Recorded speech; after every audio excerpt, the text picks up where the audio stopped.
Bienvenue à vous tous et à vous toutes qui nous regardez et approfondissez avec nous les merveilles contenues dans la Bible. Nous espérons que vous allez bien, mais nous savons que ce n'est pas le cas de tout le monde. Nous savons qu'il y a des moments dans la vie où l'on ne va pas bien et même des moments où on est carrément au fond du trou. Aujourd'hui, nous allons explorer avec nos deux pasteurs, que je salue. Bonjour à chacun. Bonjour. Ce que les psaumes ont à offrir dans des circonstances extrêmes. Alors, bien, je vous salue et nominativement. Donc, nous sommes en compagnie du pasteur Pascal Rodet. Bonjour. Et du pasteur Philippe Leduc. Bienvenue dans cette émission L'Instant Bible. Alors, est-ce que dans les psaumes, il y a des textes qui nous laissent penser que Dieu peut aussi nous punir selon les circonstances, pasteur Philippe Leduc? Oui, quand on fait une lecture comme ça, très, très rapide de certains psaumes, le psalmiste renvoie toujours à Dieu ce qui lui arrive. Ça fait partie de la mentalité un peu de l'époque. Même aujourd'hui, on le fait encore. Hein. Quand il nous arrive quelque chose, on dit « Qu'est-ce que j'ai bien pu faire à Dieu pour mériter voilà, un truc pareil ?» c'est devenu un peu un réflexe. Oui, hein. oui. Donc quand ça va mal, on s'en prend à Dieu et on trouve dans les psaumes ce genre d'exemple où le psalmiste se révolte en disant « Qu'est-ce qui m'arrive ?» Et il va nommer Dieu en disant « Mais c'est toi qui as fait venir ça sur moi. » C'est vrai que certains psaumes, en lisant, on donne cette impression-là. Et vous avez des exemples de psaumes, pasteur Philippe Leduc, justement, qui vont dans ce sens? Alors oui, j'ai trouvé par exemple le psaume 106. À 2 reprises dans ce psaume, on a cette même expression « Ils ont mis le Seigneur en colère ». Et derrière, il y a « Et un grand malheur est tombé sur eux ». Donc là, c'était au verset 29. Un peu plus loin, verset 32, « Ils ont mis le Seigneur en colère et ils ont fait le malheur de Moïse ». Voilà, ces deux versets qui sont construits de la même manière. Dire voilà la cause, voilà la conséquence. Dieu est en colère, donc voilà ce qui se passe. C'est simple, c'est radical presque. Voilà. Pascal Rodet, vous avez d'autres textes aussi qui... Oui, il y a d'autres textes alors, qui peuvent nuancer un peu. Il y a par exemple dans le psaume 107... l'auteur qui parle ici, toujours on est dans les conséquences, verset 17, il fait une présentation des gens tels qu'il les voyait. Alors c'est un peu bizarre, D'autres étaient devenus stupides, tellement ils se conduisaient mal, ils se rendaient malheureux par leur faute, ils ne pouvaient plus rien avaler, ils étaient proches de la mort. Alors, dans le malheur, ils ont crié le Seigneur les a sauvés de leur peur. Et là, c'est intéressant parce que c'est une autre partie des conséquences des bêtises ou des fautes que l'on peut commettre. C'est, à force de faire des bêtises, après, vous n'avez plus aucune notion de réflexion.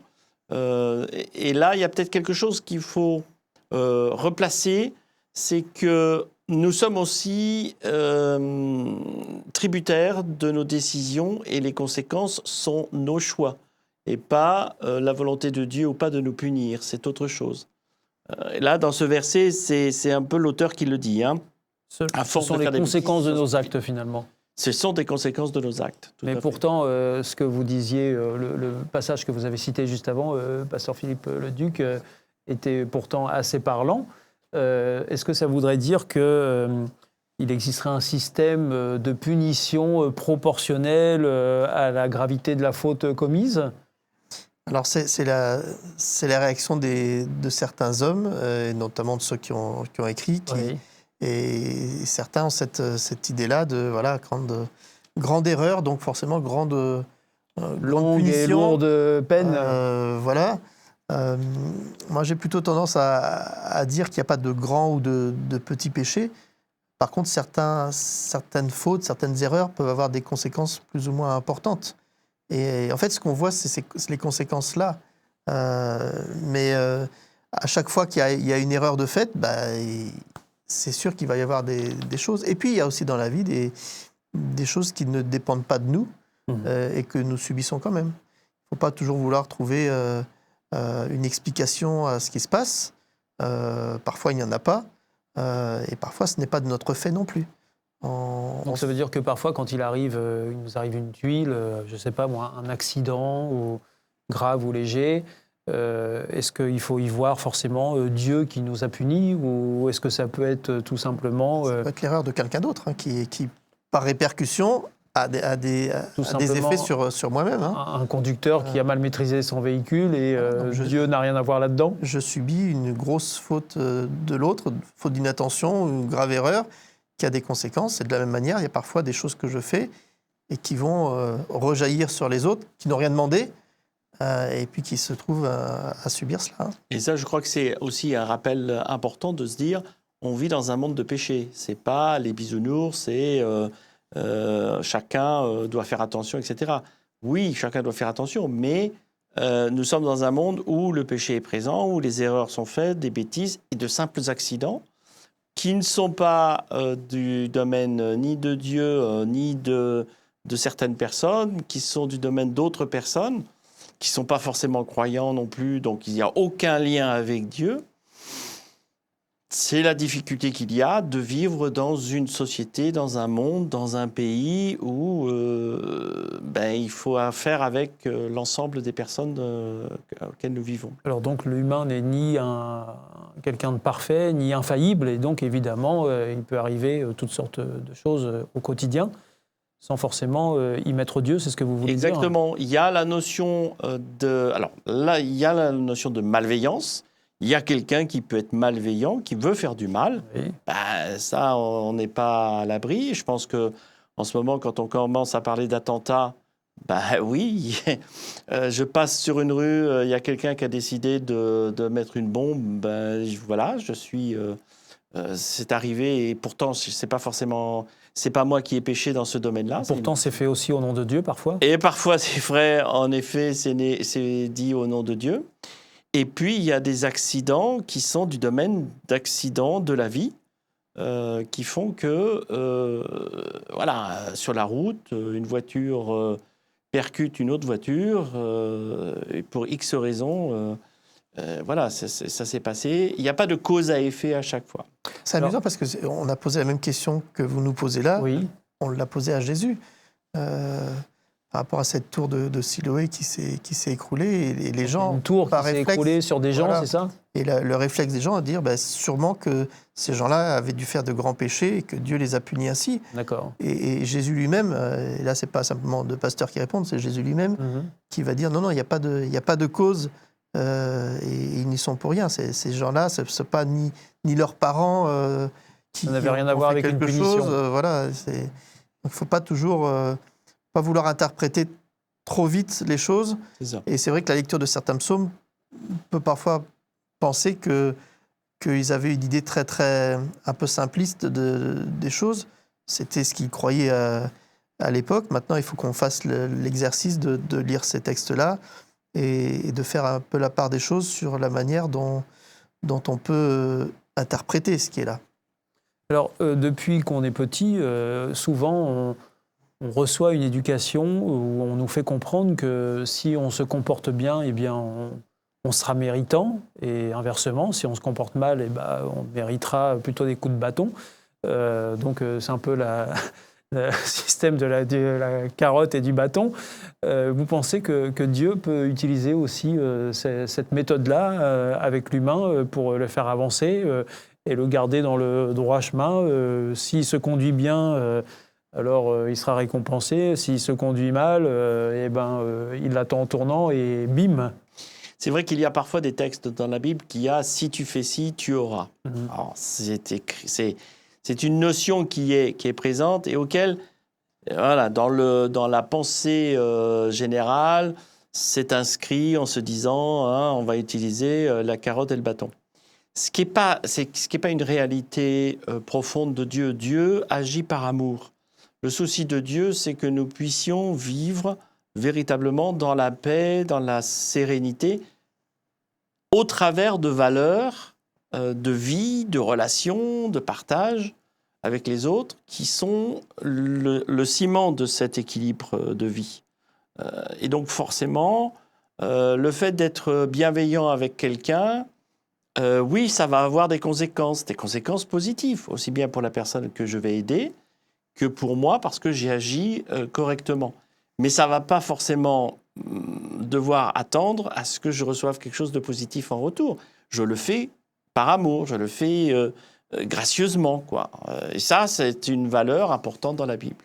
Parfois, on est face à des situations aussi où ceux qui se comportent moins bien sont aussi méritants que ceux qui se comportent bien et parfois sont même récompensés encore plus grandement que ceux qui se comportent bien. Ça nous énerve. C'est énervant. C'est énervant et on est face à ça aussi parfois dans les textes bibliques et notamment dans les psaumes. Oui, c'est clair que ça peut être tentant de crier à l'injustice et de se dire je ne comprends pas comment ça se fait qu'avec avec les valeurs de cet homme, etc., ce qu'il fait, on a l'impression que tous ceux qui sont malhonnêtes, c'est ceux qui ont le plus de profit. Et on fait des raccourcis comme ça très, très rapides. Et ça peut amener des jalousies. Hein. Mais les psaumes nous rappellent que, et c'est Dieu qui, au travers de ces psaumes, nous le rappelle, ne fais pas ce genre de raccourcis. Préserve-toi de cela. Parce que c'est pas la bonne chose. Il y a des exemples, pasteur. Alors c'est ce que j'allais dire. Il y a des exemples en effet. Justement. Voilà, tout à fait. Des exemples qui même les psalmistes l'ont dit. Ils disent mais Seigneur, qu'est-ce qui se passe quoi? Pourquoi les méchants prospèrent et nous? Alors on a le psaume 37 à partir du verset 7, hein, où on lit. Reste en silence devant le Seigneur, attends-le. Ne te mets pas en colère contre celui qui réussit, contre l'homme qui fait de mauvais coups. Laisse la colère, ne sois pas furieux, calme-toi, sinon cela va mal finir. Oui, ceux qui font du mal seront supprimés, mais ceux qui comptent sur le Seigneur posséderont le pays. Encore un peu de temps, il n'y aura plus d'hommes mauvais. Tu regardes l'endroit où il était, et il n'y a plus personne. C'est intéressant de voir le psalmiste qui encourage à dire non, t'énerve pas. Oui, c'est vrai, il y en a qui prospèrent, qui font le mal. C'est pas normal et c'est injuste et c'est voilà. Mais calme-toi parce qu'à un moment donné, ils vont avoir aussi le résultat de leurs attitudes. Et vous, ça vous est arrivé dans votre vie quotidienne d'être face à ces situations où vous voyez quelqu'un qui se comporte ou qui même vous fait du mal à vous, et puis finalement semble béni, alors je ne sais pas si c'est de Dieu ou des dieux. Vous avez déjà constaté ça et comment vous avez réagi dans ces situations-là, pasteur Pascal Rodet? Alors personnellement, ouais, c'est très dur quand même, hein, il faut l'admettre, parce que lui, tout va bien, et puis il t'envoie des piques, il est malhonnête, il fait ça. On se dit, mais c'est pas normal, quoi. Et c'est vrai que parce qu'on est avide de justice et de respect, on n'est pas bien. Et puis, alors c'est pour ça que c'est un psaume que j'aime bien. Bon, calme-toi, tu verras dans quelques mois, quelques années, laisse faire. Et c'est souvent ce qui s'est passé. C'est-à-dire que la personne, d'un seul coup, soit il lui arrive des tas de problèmes, soit c'est la santé qui est atteint parce qu'il est tellement à vouloir tout, qui s'arronge quelque part. Et c'est ça qu'il faut comprendre, c'est que c'est pas une malédiction que Dieu va envoyer, c'est les conséquences d'un acte négatif qui va avoir une répercussion sur moi si je fais pas attention. Et je pense que tous ceux qui sont méchants, qui ont une attitude de colère, etc., ça agit sur eux aussi négativement. Pas uniquement sur la personne auquel ils sont en colère, c'est qu'à un moment donné, ils finissent par être aigris définitivement. Alors, pasteur Philippe Leduc, la vengeance est un plat qui se mange froid, c'est ça? Mais je crois qu'on se fait du mal à vouloir se comparer aux autres et regarder l'autre, l'observer, les pieds, etc., toujours dans le psaume 37, mais au verset 5, « Confie ta vie au Seigneur, aie confiance en lui, et il agira. » Donc plutôt que de passer ton temps à regarder les autres, ce qu'ils vivent, ce qu'ils font et leur prospérité, regarde à ta propre vie et laisse-la entre les mains de Dieu, et tu verras ce que Dieu va en faire. Et et les miracles qui vont en ressortir. Donc je pense que la clé, elle peut être là aussi. Hein. Alors c'est sur ces bons conseils que nous vous souhaitons de pouvoir vivre et que nous allons clore cette émission. Merci de nous avoir suivis. N'hésitez pas à vous abonner à nos chaînes et à nos réseaux et même à en parler autour de vous si vous le jugez nécessaire ou intéressant. Si vous nous découvrez, sachez que nous vous offrons une Bible grâce à notre partenaire Hope Bible. Cette Bible est gratuite, bien évidemment, et il vous suffit d'en faire la demande à l'adresse qui sera mentionnée juste à la fin de cette émission. Pasteur Pascal Rodet et Philippe Leduc, au plaisir de vous retrouver pour un nouvel Instant Bible. Plaisir. À bientôt. À Au bientôt. revoir. Au revoir.